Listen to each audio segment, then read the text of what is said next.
naturales y las sucesiones líquidas contribuyentes sobre el impuesto de renta y complementarios, ¿sí?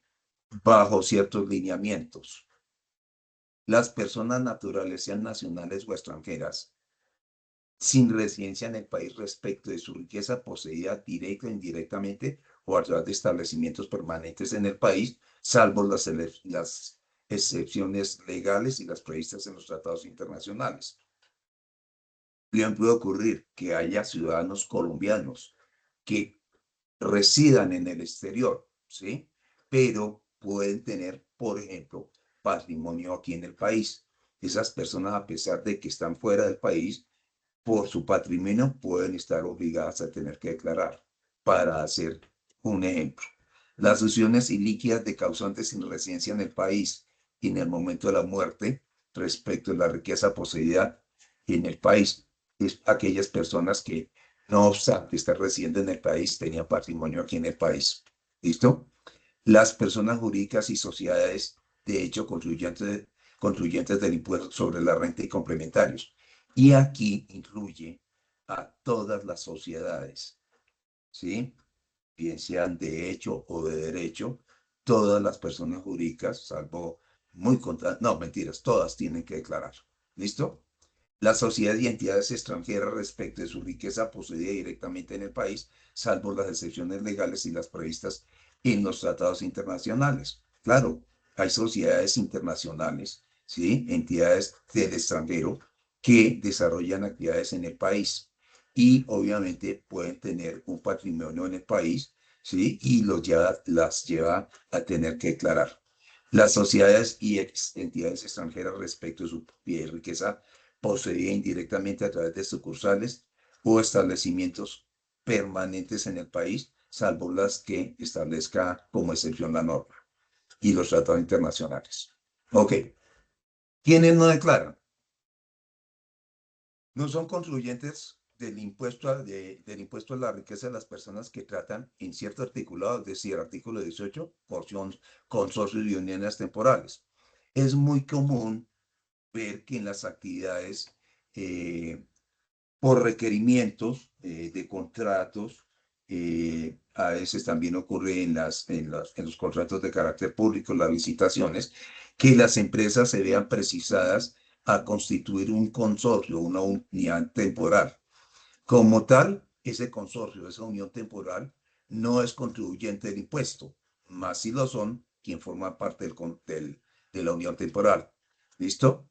En el 18.1, las inversionistas extranjeros de portafolio. En el numeral 1 del artículo 19, las ESAL o entidades sin ánimo de lucro. Los artículos 22, 23, 23.1, 23.2, los fondos de inversión, los fondos de valores, los fondos comunes administrados por entidades fiduciarias y los fondos de pensiones de cesantía, así como los mencionados en el artículo 191, numeral 11.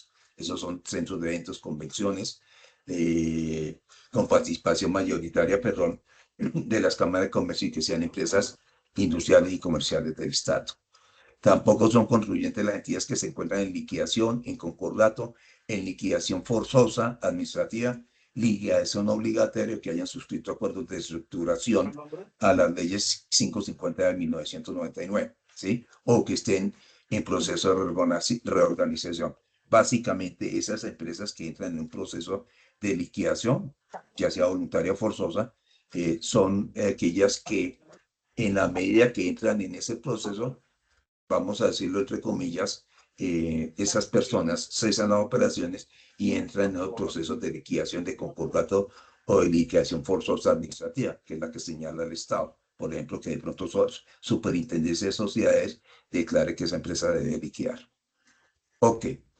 ¿Qué personas jurídicas? Todas las personas jurídicas, perdón, se me fue la mano, aquí, se me fue. Devolvámonos un poquito porque me quedé acá. Y entonces vuelvo acá. Avancemos, avancemos, avancemos, avancemos, avancemos. Y aquí volvamos. Las personas jurídicas, entendámonos, las sociedades comerciales, las empresas, para ponerlo en términos más sencillos, ¿sí?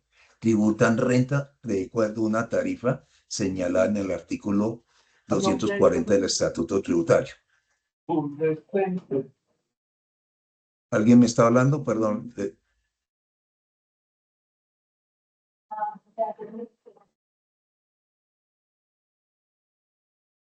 Es decir, aquí está todo un universo grande de contribuyentes, que son básicamente las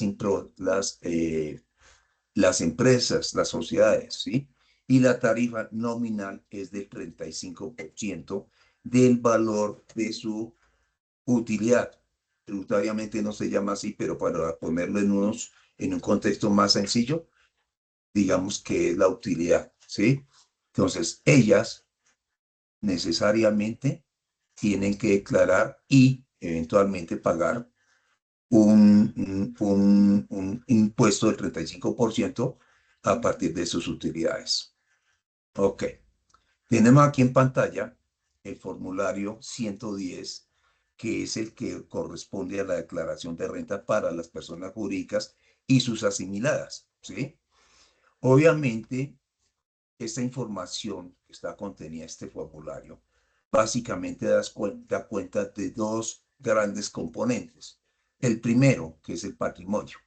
Y entendamos el patrimonio en esta parte que estoy aquí repasando con el mouse. Corresponde al patrimonio. En el patrimonio, los santos, se me está yendo.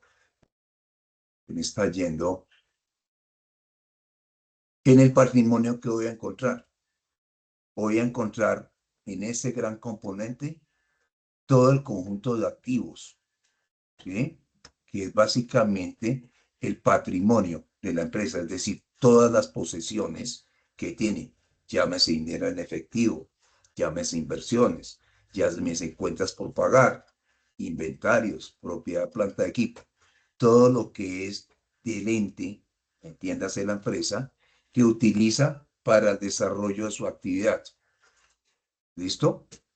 Ahí puntualmente tenemos que determinar ese monto de patrimonio, que como se los describí previamente, pues compone muchos elementos.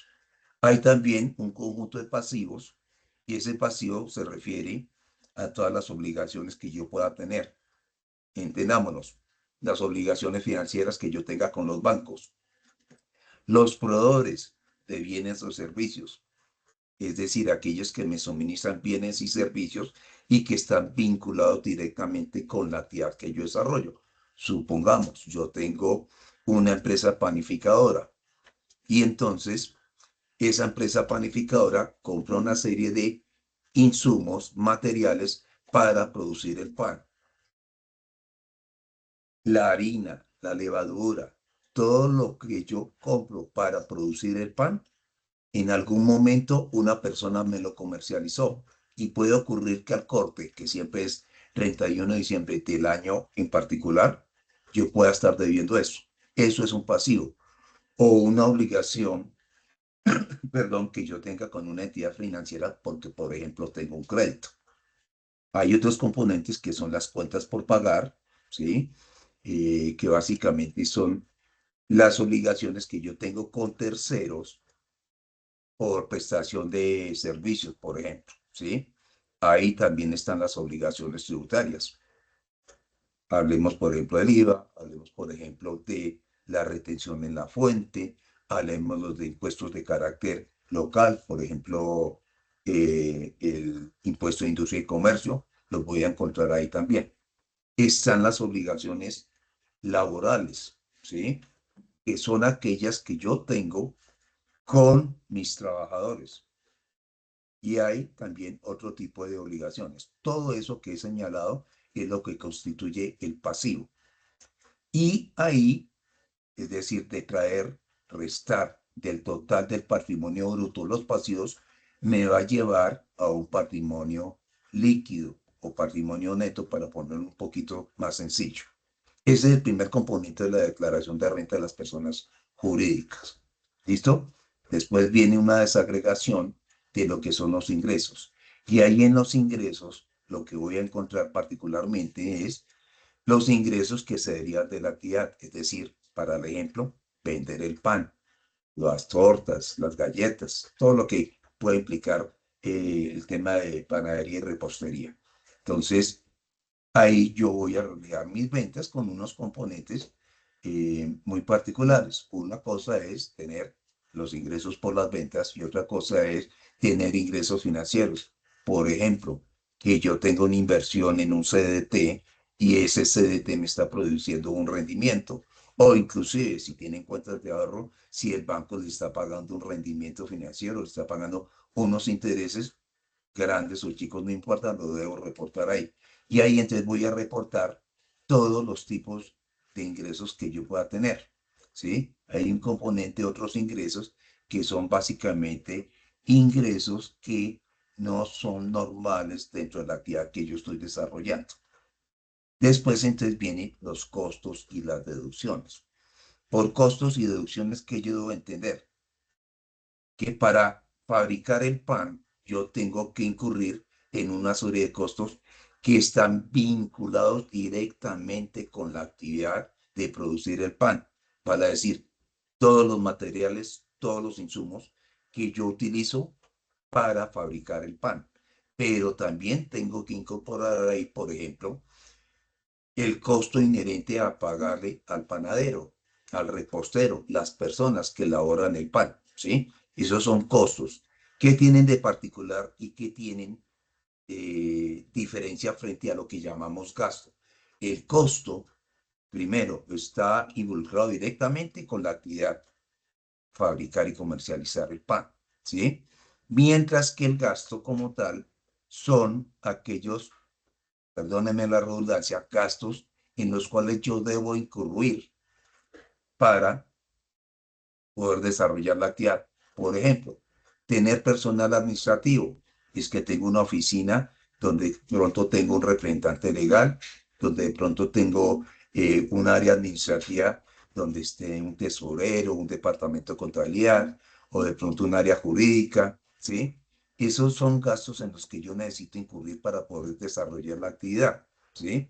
Yo puedo hablar, por ejemplo, de gastos legales, renovar la matrícula mercantil, que lo debemos hacer todos los años, más o menos en esta temporada de mediados a finales de marzo, yo lo debo desarrollar. Eso es un gasto, ¿sí? Eso no está involucrado directamente con la actividad de fabricar el pan, porque entonces hablaríamos de un costo, ¿sí? Tengo ahí, por ejemplo, un mensajero. Tengo una señora que se encarga del tema de la cafetería del aseo. Tengo secretarias. Tengo consumo de energía. Bueno, ahí en el tema del consumo de la energía, yo sí tengo que determinar cuánta energía yo empleo para fabricar el pan. Pero yo tengo en la oficina personas que están trabajando en un área administrativa, por decirlo de algún modo, y que consumen energía. Y el acceso a Internet, por ejemplo. Son gastos. ¿Qué tiene particularidad el gasto? Que el gasto en principio no se recupera. En principio digo yo, porque cuando uno determina un precio de venta, uno determina que producir el pan implica unos costos que se llaman materiales, mano de obra, particularmente dedicadas a solamente elaborar el pan, ¿sí? El gasto que describí previamente, en principio no lo recupero porque, como su nombre lo dice, se María, gastó. Pero, por favor, aquellos que tengan María, encendido el micrófono, por favor, apáguenlo. Se cruza el sonido. El gasto en principio no es recuperable, pero cuando yo determino un precio de venta al público, digo, ok, producir un pan me cuesta, por decir algo, 230 pesos, me cuesta, yo tengo que incorporar ahí un pequeño valor para recuperar el gasto. Y más aún, tengo que determinar cuál es la utilidad que yo espero obtener en la venta del pan. Entonces, ahí hay tres componentes que son los que finalmente me dicen, recupero mi costo, porque nadie va a vender por debajo del costo, incorporo ahí una partecita del gasto y una utilidad en cada pan que yo vendo. Y eso es lo que en principio me permite a mí determinar el precio de venta del pan. Entonces, como les dije, en principio el gasto no se recupera, pero vía 20, la idea es recuperar no solamente el costo, porque estaría trabajando a pérdida, sino también el gasto y un componente de utilidad para que al final digamos puntualmente, haya una utilidad que aquí se llama renta líquida, ¿sí? Y obviamente tendría utilidad, ¿listo? Bueno, eso es lo que es costos y deducciones que están acá. Aquí, importantísimo. Uno, que sean proporcionales y que sean procedentes, ¿sí? Yo no puedo incorporar aquí, por ejemplo, eh, el gasto que hizo el director del área financiera con su familia, se fue a Cartagena. Y entonces eso no tiene procedencia porque eso no tiene nada que ver aquí con la actividad de fabricar el pan. Entonces, tiene que ser procedente, es decir, es puntual a la actividad que yo estoy desarrollando y debe tener proporcionalidad, ¿sí? Porque obviamente uno no puede entender que uno tenga más costos, ¿sí? En un momento determinado frente a las ventas. Estoy trabajando a pérdida. Ok. Después entonces tenemos aquí el componente, perdónenme, de la renta. A partir de esta determinación de ingresos versus costos y gastos, voy a tener en principio una renta. Esa renta líquida en principio se va a depurar, ¿sí? Y básicamente hay que comprender unas rentas exentas que determinan la norma y unas rentas gravables, ¿sí? Y me lleva a una renta líquida gravable. Hay otros componentes que son el componente de la ganancia ocasional y básicamente esos son los elementos, sin entrar en el detalle de la determinación del impuesto, para tener la base de la determinación del impuesto. ¿Listo? Ahora bien, aquí un tema muy importante es que las personas jurídicas tienen un sinnúmero de obligaciones, no solamente esta, sino también el IVA, en la medida que el artículo del bien esté grabado con el IVA. Bueno, más adelante hablamos un poquito más puntualmente del IVA, pero también son objeto de la declaración, perdón, de la retención en la fuente. La retención en la fuente, ojo, no es en sí un impuesto. Popularmente se tiende a pensar que la retención en la fuente es un impuesto. En su naturaleza, la retención en la fuente es un mecanismo de recaudo anticipado del impuesto de renta. Entonces, dadas ciertas circunstancias, es decir, a partir de un concepto, de una base y de una tarifa, uno, como persona jurídica o también como persona natural, puede estar sujeto a la retención en la fuente. En la dinámica, la retención en la fuente se practica, se declara y se paga cada mes. Eso lo vamos a ver más adelante. Pero básicamente, ¿qué es lo que hace la retención en la fuente? Recaudar anticipadamente, mes a mes, un poquito del impuesto de renta. ¿En función de qué? De una base, ¿sí? Que tiene unos topes mínimos para empezar a hacer la retención con tarifas diferenciales para personas jurídicas, para personas naturales. Todos somos sujetos pasivos, es decir, estamos sujetos a la retención en la fuente, si sean ciertos presupuestos de base, por supuesto, ¿sí? Que aplica una tarifa más allá de que sea una persona natural o jurídica, y obviamente ahí entra el universo también de las personas no declarantes, ¿sí? Hay personas declarantes y hay personas no declarantes. Y una inmensa mayoría de la ciudadanía colombiana, estoy hablando de personas naturales, son no declarantes, pero pueden estar sujetos a la retención en la fuente. Entonces, para ponerlo en términos sencillos, pues la retención en fuente, perdón, es una forma de pagar anticipadamente el impuesto de renta. Y así a grosso modo es la declaración de renta. Obviamente quiero simplemente ilustrarlo, no entrar en la dinámica, en la mecánica de la presentación y eventual pago de la declaración de renta. Simplemente carácter descriptivo. Sigamos adelante. Ahora viene la parte que puede interesar a buena parte de mi audiencia. Estos son los topes límites para declarar renta personas naturales, es decir, todos ustedes y quien habla, ¿sí? Y la norma establece que hay unos topes que se deben dar para que una persona se vea precisada a declarar renta. Uno, el patrimonio, ¿sí? Ese patrimonio tiene que ser superior a 224.095.500. En materia de impuestos, todos lo rondeamos a múltiplos de 1000. Entonces entiéndase ahí que si el patrimonio, es decir, todo ese conjunto de bienes de tu propiedad supera los 224.096.000 pesos, debes declarar renta. Que la suma de todos los ingresos sean iguales o superiores a 69 millones, también redondeo, 69.719.000.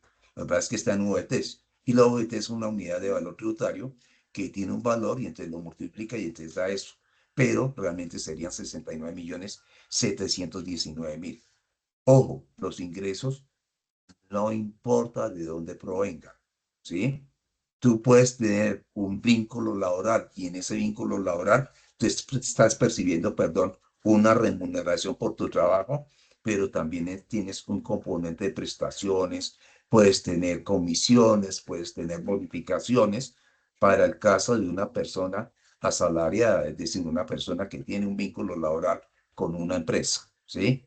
Pero también pueden existir ingresos para personas que no estando vinculadas laboralmente, si tienen un contrato, por ejemplo, de prestación de servicios, ¿sí? O aquellas personas que perciben rentas de capital. Por ejemplo, puedo ser una persona con un buen patrimonio constituido por bienes inmuebles, ¿sí? Y esos inmuebles yo los arriendo. Si los ingresos que yo percibo por esos arrendamientos superan ese tope de los 69.719, debo declarar. ¿Listo? O aquellas personas que no son declarantes en principio, pero que desarrollan actividades. Tú tienes, por ejemplo, una cigarrería, una carnicería, una panadería, y si superas ese tope, eh, que está a nombre mío, es decir, que digo, sí, Panadería El Triunfo, pero está el nombre de Héctor Cleves. Si el ingreso de la panadería supera los 69.719.000 redondeados, voy a tener que declarar. Y ojo aquí con este tema. Consumos de tarjetas de crédito iguales o superiores a 69.719.000. ¿Listo? Las consignaciones bancarias o depósitos de inversiones financieras iguales a los 69.719.000. Vuelvo al ejemplo de la persona que tiene un montón de inmuebles. Supongamos que esa persona no tiene inmuebles, pero tiene inversiones en entidades financieras, los conocidos CDTs, ¿sí? Si los ingresos por los rendimientos de esos CDTs, cuando digo rendimiento es el interés que la entidad financiera me paga a mí por tener esa plata invertida ahí. Si lo supera, voy a tener que declarar renta. Compras y consumos iguales superiores a 69.719.000, el mismo límite, me llevan a tener que declarar renta. Y aquí la experiencia me ha venido demostrando que, por ejemplo, supongan esta situación hipotética. Yo resido en el país. Mi madre, señora ya de tercera edad, que no tiene ingresos, eh, recibe plata de mi parte.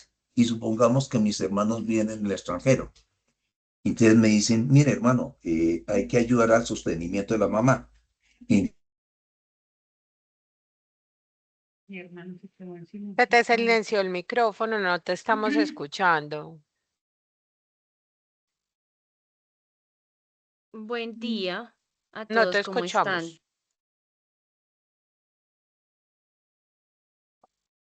Buenos días a todos, ¿me escuchan? Sí, a ti sí, al profe no porque se le silenció el micrófono. Bueno, démosle un momento, por favor, y ya revisamos. Muy buenos días a todos, aprovecho el espacio, ya les estaba escribiendo de manera interna. Bueno, al grupo les estaba mencionando que lamentablemente esta mañana se me presentó una situación personal que incomunicada con ustedes, pero pues bueno, afortunadamente el profesor Héctor hoy tenía el espacio para estar con ustedes. Démosle un momento para que él pueda pues revisar qué situación tiene con su micrófono y porfa recomendarles algunas personas los micrófonos, que revisen el tema de sus micrófonos, que no se activen para no interrumpir la clase. Creo que alguien tenía la manito arriba, no sé si de pronto, Lina, creo que tenías alguna inquietud. Sí, sí, Profe, señora. profe, ¿cómo vas con tu micrófono? Profe Héctor. No, si quieres, porfa, si quieres, no sé, profe, si intentas salir de la reunión, ingresas de nuevo, porque no te estamos escuchando. Debe darle clic sobre el micrófono, profe, De arriba. pronto se le bloqueó. Ok. De pronto lo hace y se le bloqueó, quién sabe. No, dale sobre, no en la opción, sino sobre. Sí, profe Héctor, ahí arriba donde está el micrófono y que tiene como el slash, ahí encima debes de darle el clic, a ver si de pronto funciona. No en la flechita, Ya, sino ahí. creo que Eso. ¿Ahí ya, me profe, escuchan? háblanos. Sí, ya te escuchamos. Entonces, Lina, no sé Ahora si sí me tengas están alguna escuchando. inquietud para el profe. Lo que pasa es que tengo un eco y entonces no me deja escucharte bien a ti. ¿Ahí me escuchas? Sí, señor. Sí, sí. Bueno, ¿Sabes? listo. De pronto, ¿sabes qué va a pasar, profe? Vamos, bueno, tienes abierto este. Silencia la conexión por donde tienes la cámara, o sea, colócale al audio, colócale silenciador para que no se escuche el eco. Pero del celular, no del Sí, computador, sino del celular. bueno, no, tiene doble conexión. Debemos de colocarle silencio a una de las dos conexiones, mi profe, para que no te escuchemos con eco.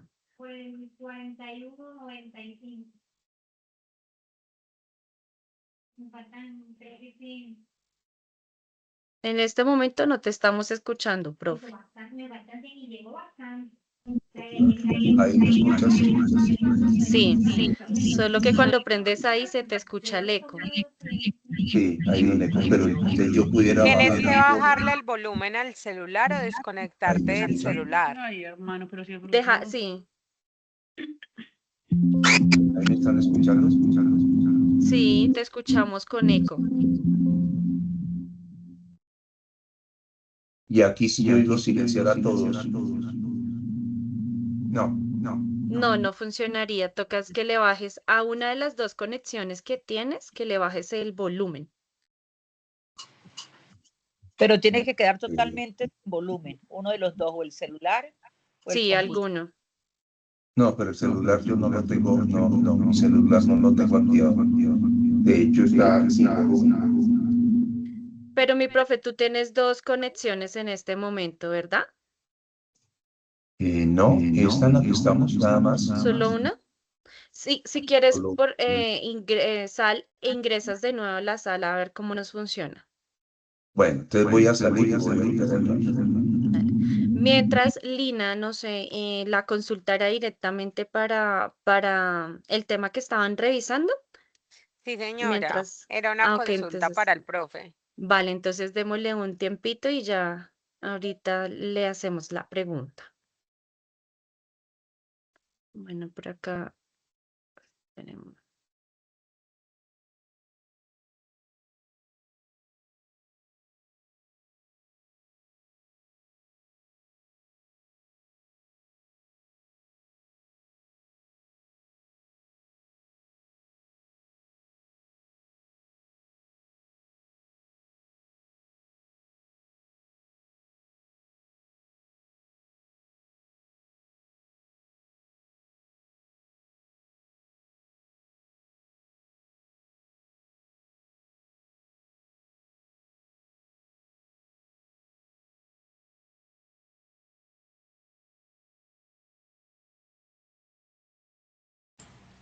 Profe, ¿Me ¿usted está escucha? hablar? Ahora sí se le escucha. Sí, sí, Ok, señor. Y bien, ya perfecto. no tenemos eco. No hay eco, perfecto. Listo. Te Sí, ya agradezco estamos mucho la súper. intervención porque yo estaba ya entretenido, entre comillas, explicándoles y no había percibido que estábamos teniendo esta dificultad. ¿Ok? Bueno, entonces sigamos con lo que iríamos hablando. Voy a volver a compartir eh, toda la pantalla y voy Profe, a... perdóname, mientras tú compartes la pantalla, Lina tenía una consulta para ti. Bueno, listo. Hola, profe, ¿cómo Sí, está? Es sí, una buenos inquietud días. de buenos días. Una consulta que nos hizo una contribuyente aprovechando pues que estás explicando el tema de los topes y aclaro pues que soy nueva en impuestos, vengo de aduanas y pues por eso surge mi inquietud. Ok, Eh, Ella manifestaba que un dinero que ella venía ahorrando en una cuenta de ahorros, o sea, no lo tenía en ningún depósito, en ningún CDT, sino en su cuenta de ahorros. ¿Eso se puede considerar patrimonio? sí, claro, claro, porque el patrimonio como tal son todo ese conjunto de bienes tangibles o intangibles que son de propiedad de uno, ¿sí? Y entonces, cuando yo reviso la información exógena, que va a ser tema que en otro momento abordaremos, no en este grupo, pero lo abordaremos en otro momento, cuando tú recibes la información exógena que los terceros le reportan a la DIAN, los bancos te van a decir, tenías tanto en el banco. Y si se supera esos 69.719.000 pesos como saldo en el banco, te lleva a tener que declarar. Entonces, Esa es precisamente mi inquietud. A ver, tengo entendido que para el patrimonio el tope son 4.500 VTs, obviamente, ¿cierto? sí, sí, Ella no percibió o sea, los 69 millones a los que se refiere ingresos, consumos, consignaciones bancarias y compras durante sí, la vigencia anterior. O sí. sea, ese ahorro Ujú. lo ha venido haciendo paulatinamente en el Ok, transcurso de los años. Mi sí, pregunta es, ella va a presentar la declaración del año 2025.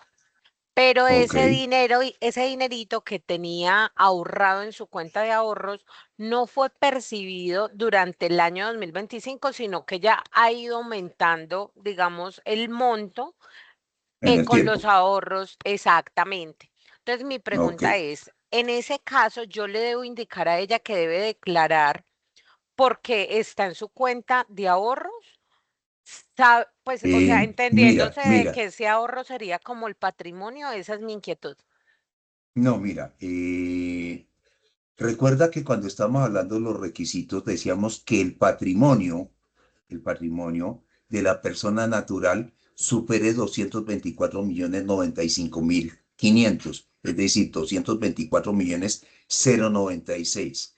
Si en el patrimonio, y ahí está incluido el ahorro que ya tiene, supera esos 224.096.000 pesos, está obligada a declarar renta, ¿sí? Yo te estaba entendiendo era que había tenido consignaciones por más de 69.719.000, pero tú me dices, ella ha venido ahorrando en el tiempo, pero no llega a los Ujú. 69.719.000. Perfecto, ahí no hay ningún problema, yo lo estaba interpretando así, pero puntualmente es lo que ella debe mirar es si todo conjunto de bienes que constituyen su patrimonio, incluida esa cuenta de ahorro, supera los 224.096.000 pesos, ahí sí se va a ver obligada a tener que declarar.